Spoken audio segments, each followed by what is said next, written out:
Welcome to the Tech Egg. Don't get scrambled. Enjoy the video. You begin by preparing a confined environment so dependencies do not leak.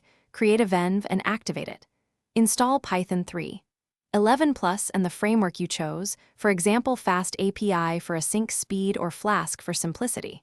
Once done, scaffold routes, a basic app factory, and a requirements file. Make sure to initialize Git now and commit your working scaffold.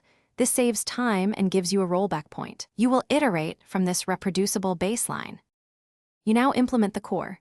Define your endpoints and data contracts, because clear contracts prevent rework. Connect an ORM like SQL Alchemy and create migrations with Alembic so schema changes are versioned. Once data is reliable, add caching with Redis and background processing via Celery or RQ to keep requests fast.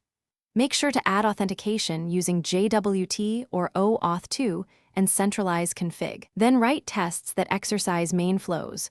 Automated tests catch regression. You finalize by containerizing the app and wiring up continuous integration so builds are repeatable. Push images to a registry and deploy with health checks.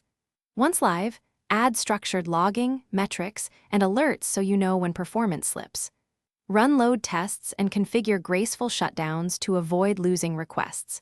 If something breaks, check the app logs and trace the request path. Correlate request ID across services to isolate the failing component quickly, then roll back if needed. Thanks for watching. Consider subscribing if I helped unscramble your problems.